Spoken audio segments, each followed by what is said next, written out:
Hey guys, hopefully you're all doing well. It is May 10th, 2020. Happy Mother's Day. Make sure you are wishing a happy Mom's Day to your mothers out there for the work they do, especially in these times. And hopefully you're helping them out around the house during this pandemic. And hopefully we'll be opening up this thing soon.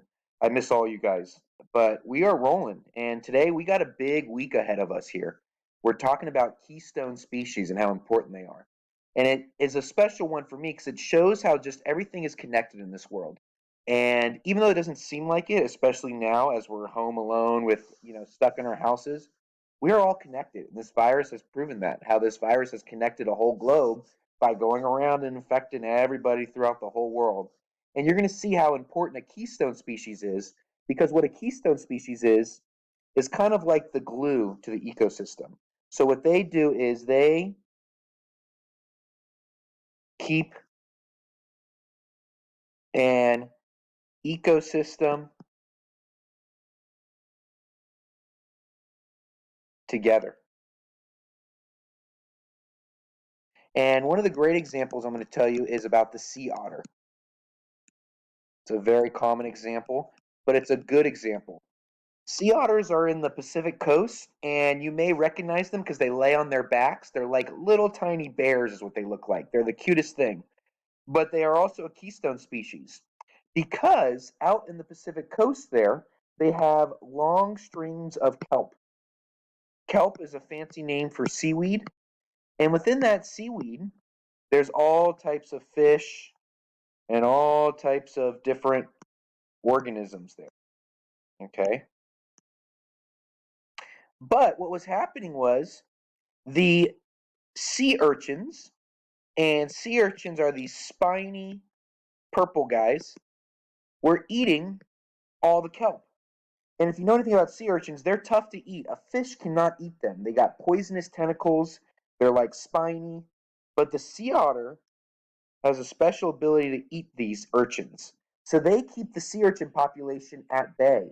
They're able to then allow the kelp to grow, which gives food and habitat to all the different species of fish. Okay? So the sea otters play an important role in keeping the population of sea urchins at bay. Well, if you've ever felt sea otter fur, it is the most comfiest fur. It is, think of how soft your pillow is and times that by a million. That's how soft sea otter pillows fur is. So in the 1800s and early 1900s, Russians, Alaskans, all along the coast there, hunted sea otters with no laws and sold their pelts, their fur. Okay, and we overhunted sea otters that all of a sudden our population of sea otters went down. The sea urchins population went up, and all of a sudden you saw the fish population go down, and we were losing our kelp. Luckily, we have then brought sea otters back. Monterey Bay Aquarium out in California. Ever out in California up in the northern coast, go to Monterey Bay Aquarium.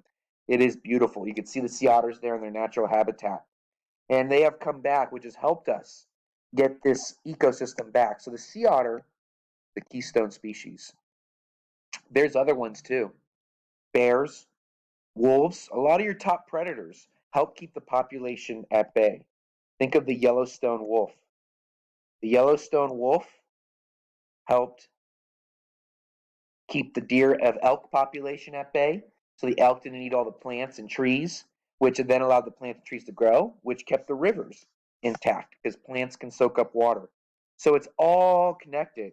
And we don't realize that. We just see, oh, there's a sea otter. Let's kill it for its fur. Okay.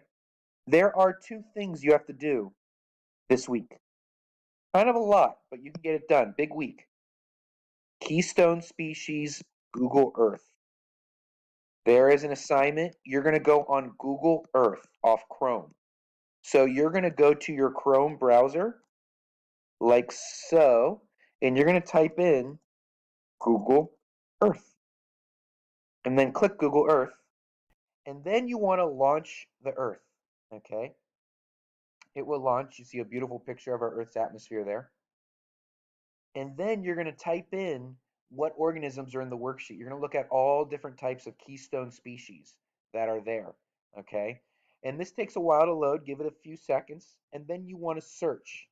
Click on the search icon and you will you could type in the first one I think is purple sea star, exploring Earth's keystone species. And it will take you to it. And there will be all this information for it. And this is you scroll down, and there's all the info that you use to answer the questions. You also have an Ed puzzle. I sent you the link to your email. You will watch the Keystone video. As you watch this video, you will then answer the multiple choice questions that pop up. You can skip around.